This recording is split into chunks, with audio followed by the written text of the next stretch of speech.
All right. Hi, everyone. I am Beck. I'm one of the science communication interns. And with me today is Emerson Brown, one of our RESESS interns.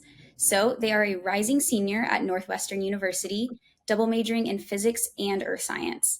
And they are interning at the Sandia National Lab in New Mexico, doing research on infrasound produced by meteors. So thanks for joining us, Emerson. Yeah. So your path to geoscience is really similar to mine, and I'm really curious to hear your take on it. I also did a physics major, but I did a geology minor. I did not double major. I'm very impressed with you for doing that. And kind of similarly, like I started with physics and then started feeling like the real world meaning was getting lost behind the math. And then kind of just aiming into a passion for geophysics, like sort of stumbling into it a little bit. So could you start by telling us how you ended up with this double major in earth science and physics? So I actually started, as you said, as a pure physics major. When I learned about the standard model of particles in high school, I kind of fell in love with it and I thought it was beautiful how equations could display everything in the world and explain everything in the world. And so I got 2.5 years through my physics degree, and I didn't see a clear path for me career wise, and I also started to kind of lose the meaning of the physics in all the math. It felt really abstract. And so I started leaning towards the science communication side because I've always loved working with kids and doing education. My first job was teaching kids how to rock climb. And so I did that for a really long time. And so I was like, okay, science communication seems awesome. I get to talk about what I love, science and physics, but I also get to work with people and I get to tell people what physics can do and like show them, like my physics teacher showed me, that equations can explain everything, but at a more surface level, like, and just get them involved in science. And so I started to do that, and I actually declared a dual degree in secondary education, and I was on track to become a high school physics teacher. And so that was really cool. But I didn't think that being a teacher was the final path for me. I always still had this passion for science, and I felt like as I went into science communication and teaching, I was straying too far from the science itself, and I felt like I wasn't involved in actual research. Um, and so I was struggling with that, and then I took this class. It's called Science Communication for Geoscientists, and I took it thinking that it was for the public to teach them about geoscience and how, as scientists, are we communicating outwardly, but it was actually science communication inwardly in science. It was all about papers and talks and how to write like our entire quarter was dedicated to writing a literature review. Um, and I kind of fell in love with it because that class, our homework every day was to read different parts of papers, different papers from different areas of geoscience and geophysics. And I learned a lot more than I'll ever learn again about cave geophysics and biogeophysics and microbial bio and all the different areas, but I realized that there was a path for me in geophysics. And so I've kind of come back to the science side. And I'm still not going to go into a PhD. I still don't think I can be that involved in the research, but I love it. And I went on a trip and I did field work for the first time. And I was like, okay, the science is here. But yeah, it was weird. And I'm really happy with where I've ended up.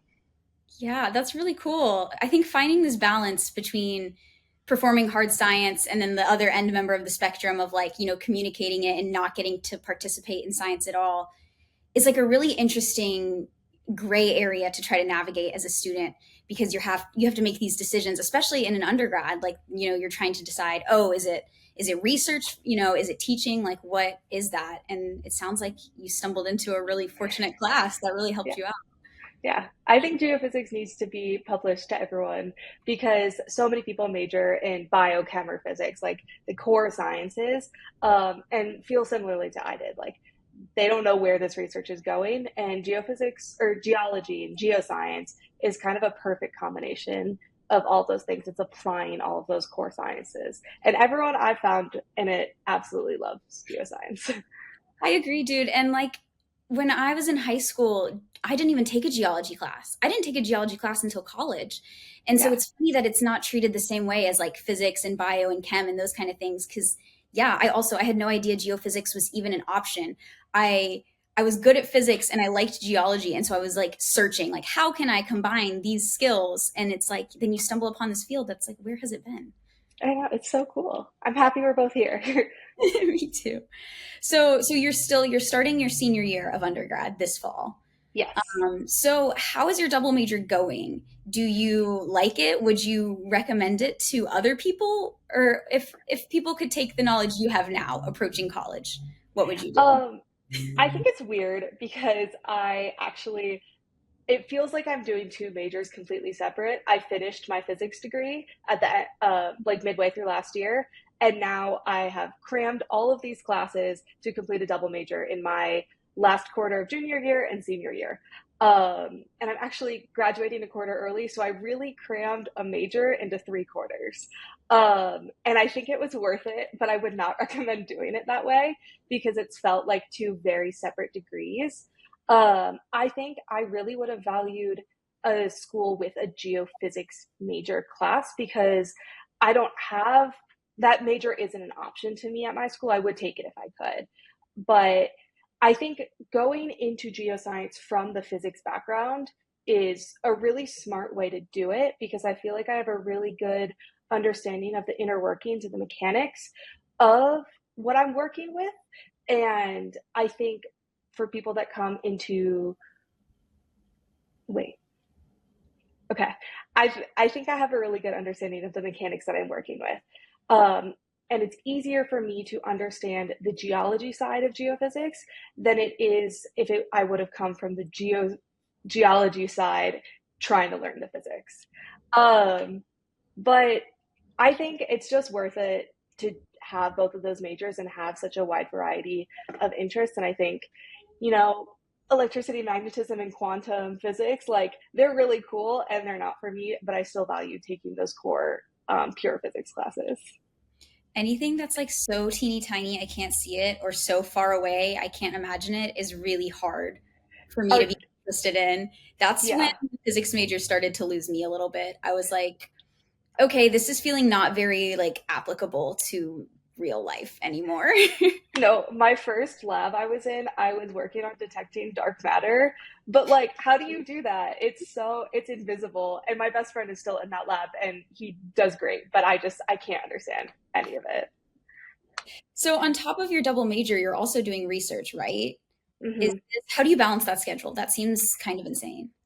It's not too bad. My research at school, I we have a building that's being demolished, right next to all of the super sensitive labs, and so it's producing a lot of vibrations during the demolition, and now that that's done, the construction, and so the school partnered with my PI Suzanne Vonderlee to track the construction and the vibrations that it's producing and to see how it's possibly impacting some of that sensitive instrumentation. Um, and so I actually was going to do that this summer, but this opportunity came up instead. But so it's been really interesting to learn about like background seismic noise and learn a little bit about the construction. And it's also really interesting because we're using Raspberry Pi Citizen Shake seismometers, which means that anyone can go online and look at our data. So obviously we're doing our own data analysis, but anyone in the Evanston, Illinois, Northwestern community who wants to see why the building's shaking a lot one day can go and see that data reflected in our seismometers. But it's been really cool to learn how to do that. And it hasn't been too hard to balance with my schoolwork. I just treat it as another class. So if someone wanted to go find that Raspberry Pi data, how would they do it? Do you have it? Do you host it on a website? So Raspberry Shake has like a data viewer, and you just have to find the station codes. There's tons and tons across the United States and across the world. So our station codes are viewable somewhere online. It's the construction and rebuilding of the Allen Center with Shakes program or CRACS program, CRACS. And so information about that is online, and you can find our station codes and go look at the data yourself. Cool. That's super cool. Okay. So even outside of your school research, you're also researching at Sandia Labs this summer. So Mhm. could you tell us about what infrasound is and sort of what properties of the atmosphere that you're able to glean from it? Yeah, so what I'm studying this summer is infrasound generated by meteors. And so a meteor is like a shooting star that we see in the sky. It is the light trail that is created when a meteoroid enters our atmosphere and starts heating up and ablating due to frictional heating. And so what happens is that that meteoroid is traveling at hypersonic speeds, and it produces a sonic boom. Like think of a plane that produces a sonic boom. But because it's so high up in the atmosphere absorbs a lot of the high frequencies and it attenuates down to infrasound, which is just any sound below 20 hertz. And so what's really valuable with the data we have is we have both visual and infrasonic detections of these meteors. And infrasound is produced by a lot of different sources. We can actually see it in my data at school because Lake Michigan produces infrasound by the waves on it. It's like in the range of 1 to 2 hertz. They're called microseisms. And so infrasound is really cool and it's everywhere, but you can't hear it because it's below the frequency of human hearing. That's so cool. I deal with microseisms from earthquake generated waves, and I never considered it like coming as like an infrasound signal. Yeah. Yeah. Microseisms from the ocean are like viewable globally. And that's what's really unique about infrasound is that because it's such low frequency, it doesn't attenuate, or it does attenuate, but it attenuates very, very little. And so you can use it globally. And so it's actually used by the international monitoring system, which is part of the Comprehensive Test Ban Treaty Organization to monitor nuclear events worldwide. And that's how we work on nuclear deterrence and nuclear proliferation. Yeah, it seems like infrasound, at least to me, has kind of been like a growing field, and it feels like it's getting a lot more traction and interest. Yeah, it's super cool. I'm glad to know more about it. Did you know about it before your internship, or was that like a thing you learned? I knew about it before my internship because of those Lake Michigan microseisms. On all of our data from the seismometers around campus, we were noticing a weird 2 hertz peak.